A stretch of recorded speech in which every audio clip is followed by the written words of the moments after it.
It is often said that water is maybe the most precious substance known to living things on planet Earth. Yet, it is the least appreciated. While no life can exist without the presence of water, many human beings do not recognize how important water can be in our everyday lives. Here in Dominica, we have been blessed with an abundance of fresh water flowing through streams, waterfalls, lakes, and other waterways. But most of our fresh water originates from the forest floor, or where we refer to as catchment areas. These catchment areas are critical for the quality and quantity of fresh water which is available to us. People living in various communities around Dominica take it for granted that we can turn on the tap at any time and gain access to drinking water without even thinking of where it comes from and the effort it takes to get the water to our homes for our daily use. Getting water to customers in Dominica is not an easy task. It is something that we've tried to impress upon our customers all the time, that we have a lot to go through to bring water from the rivers to them. Now, from time to time, we hear people say that we have 365 rivers.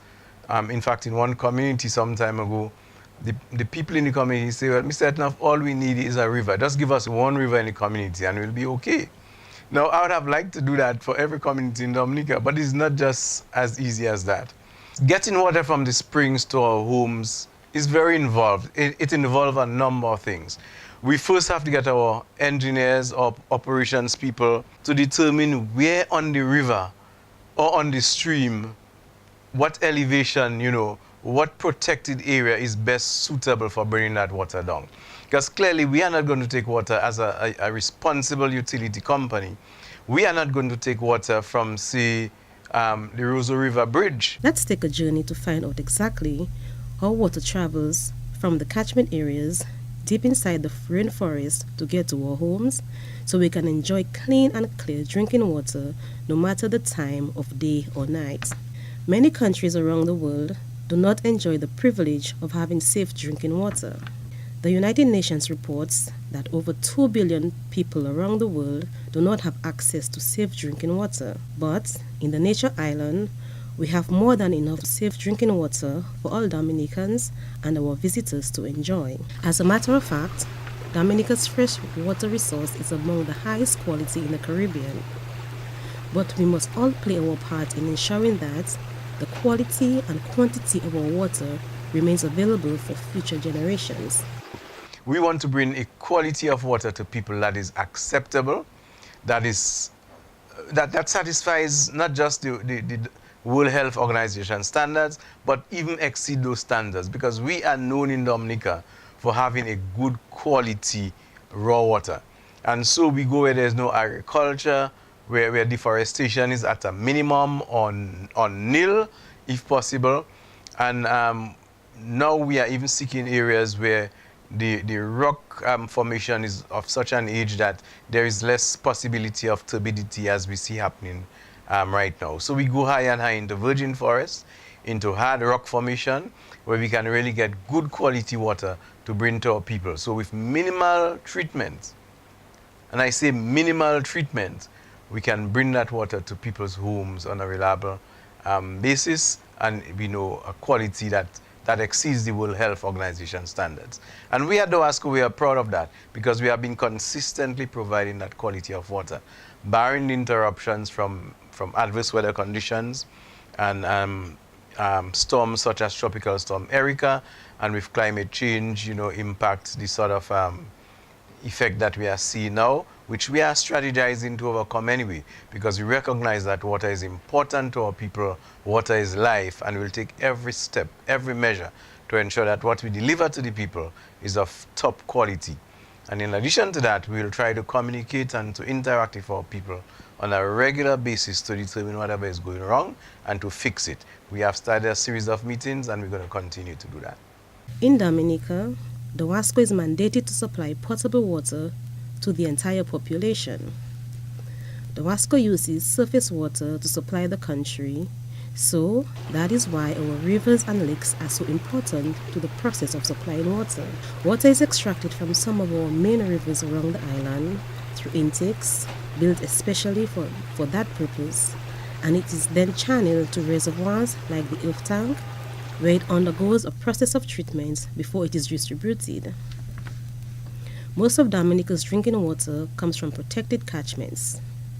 Many of these protected catchments are located in the national parks and state forests where public access is limited. They were set aside exclusively for harvesting water many years ago and have remained largely undisturbed since. Deep soils in these forests act like sponges to hold rainwater, then filter and slowly releases it into springs, streams, creeks, and rivers.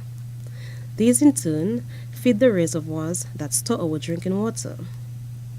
Long storage times in our reservoirs are an important part of the filtering process, such as impurities break down over time. Because the source water from protected catchments is of a high quality and rests for long periods in the reservoirs, it requires very little treatment. However, when water flows over the land in the water catchment areas and in the rivers and streams, it can pick up contaminants known as pathogens which could make us sick.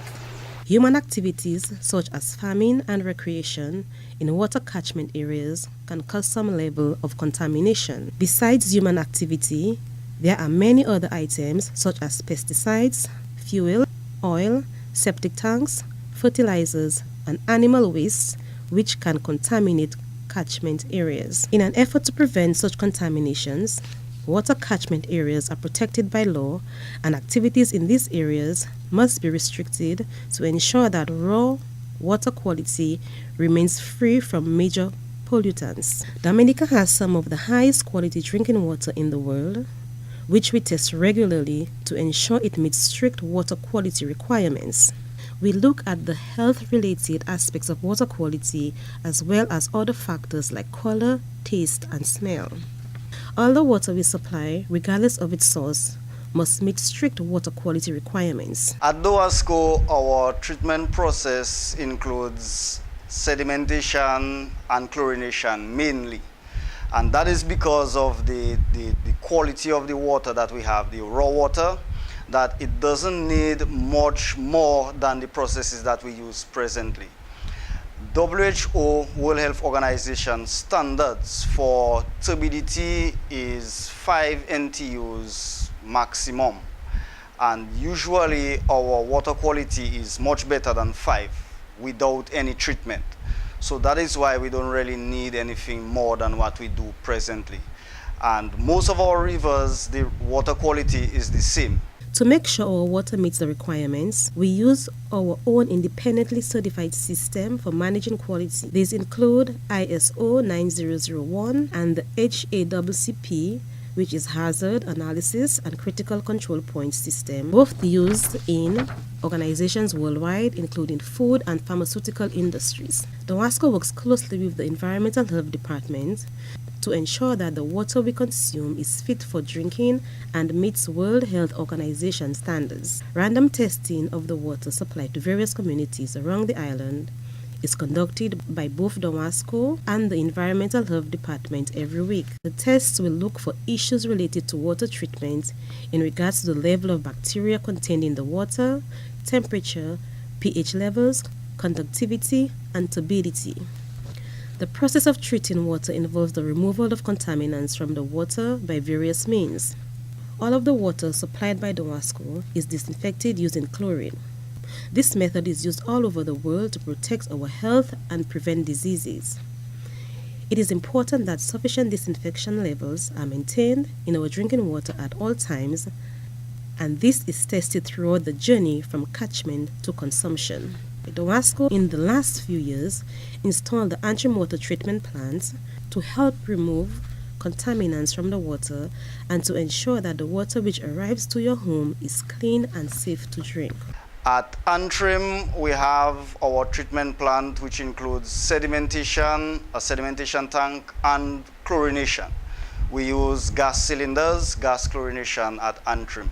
And that is identical to what we use in most of our other systems. A few of them we use the chlorination tablets. So what we're going to talk about today is how we treat water at Antrim, which would represent typically how we treat water all over the island. From the river, the water comes, well, we catch the water at our intake. And from the intake, it goes to our sedimentation tank. And a sedimentation tank really is a very long tank that collects raw water. And what it does is that the heavier particles, like bits of sticks and small rocks, and so that comes in with the water, because of the length of time it has to travel through the tank, it is allowed to settle before it reaches the outlet. So it would enter at one point and it would travel through the length of the tank, dropping down as it goes. So most of the times, like most of the particles would reach, the bottom of the tank before they reach the outlet. And that is really what sedimentation is. So that would really take care of most of our raw water problems, which will be bits of sticks, some sand or so, sediments coming down in our catchment. From there, it goes to our gas chlorinator, where it is chlorinated before it goes to the rest of the system. The gas chlorinator, or chlorination on a whole, is the most popular treatment process used worldwide. And treatment of the water is critical because while someone might say they do not want chlorinated water, but because we are supplying thousands of people, we must ensure that the water is safe to drink. And that is where chlorination comes in. So the water, after it leaves our sedimentation tank, it is chlorinated using gas chlorination. Gas chlorination is one of the purest forms of chlorine, and it is one of the most economical ways of treating water.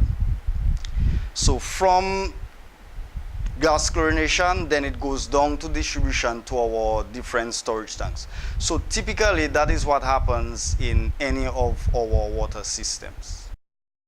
Now we know we get a lot of questions about chlorine, and we have a lot of concerns about chlorine. But I would like to let the people know that chlorination is not a dangerous thing. When you are skilled in using chlorine, it will not be dangerous to even you using it because you know how to deal with chlorine. Now, people sometimes have the notion that the white stuff you see in water is chlorine. But the question about that is, if you allow your glass of water that you draw, if you allow it to settle for less than a minute, then it clears out. Does that mean that your water has no chlorine after 1 minute? No, there's still chlorine in the water. So that means the white that you see in water is not chlorine. It's actually air that gets mixed into the water when the water is traveling through the pipeline. Typical example, you look at a river and you see at certain points that the water, it goes down under some rocks or it goes over a rock and then it spills over. And that forms some bubbles when it comes back up. That is because it mixes air into the water as it splashes down. And that is the same thing that happens in a pipeline. As the water goes left and right, passes through a valve, passes through a bend, goes down the hill, it goes back up, then, there's air mixing with the water. And when it comes out from your tap, then those air bubbles, they tend to rise up. And that is why you see the white forming in your glass, and then it goes up to the top and your water clears up. So the white in your water is not chlorine causing it to be white. After the water is treated, it is ready to begin the final part of the journey to your community. The first part of this process involves water passing through large pipes to smaller storage tanks. This holds water for a few days to ensure a constant water supply even when demand is high. So going forward, what we really want our customers to understand is what is involved, what it takes to bring water to them. The building of the intakes miles away sometimes, and that alone is a costly exercise. Bringing pipes down to various areas where we have storage tanks, where we have treatment facilities, and then piping the water from those areas to our homes through distribution lines. Now, this involves the treatment of water with chlorination. That's the basic treatment that we do right now, which is a minimum according to the World Health Organization standards. They would require, in some countries, a lot more than that be done to the water. So there is need sometimes for several different treatments, including the final treatment of chlorination, before water can be distributed or characterized as potable water, drinking water for our people. In Dominica, we don't have those problems, you know. We have a good quality raw water, so we give the minimum chlorine treatment to satisfy the World Health Organization standards and to ensure that people don't take in bacteria as a result of consuming water from the DOWASCO. So it is a matter of constructing the intake. Most times we have to engage contractors in that, running the pipelines, and I must say, to get access to the intake sometimes, what we find ourselves doing is building roads. You know, we have to construct miles of roads sometimes, which costs millions of dollars sometimes, just to get to the intake, and so that our crews, our men can access the intake for maintenance purposes afterwards. Storage tanks, if we were to take water just from the stream through the distribution line and to our homes, every time it rains, simple, what we call small rainfalls maybe, we would have to shut the system down. So we have to do storage facilities, storage tanks, to at least hold some water so that when it rains, the river get brown, because we depend on river water, surface water. Streams are rivers, very few springs. So when it rains, the rivers get brown, we would have to simply shut all systems down. But because we have storage tanks, storage capacity, not adequate, but we do have some, that is why we can continue to supply water even while it rains. For example, Saturday last, it rained the entire day and Roseau had water for the entire day. The river was brown, totally out. But because of our storage capacity in the area, we were able to supply water to the Roseau and environs for the entire Saturday when we had all the torrential rainfalls. So it's something that we want our customers to understand. It's not a simple task. We at DOWASCO would like to ensure that there is no interruption. The more water you consume, the more money we can make, right? So we don't want water interruptions. But these are acts of God. These are natural phenomena that we just have to deal with and to work with. And as we go along, to build resilience so that even when they occur, we can still continue to supply. From our storage tanks, water flows through smaller pipes to our customers. There are about 2.6 million feet of pipeline that carry the water in a web-like network to every home, school, and business across Dominica.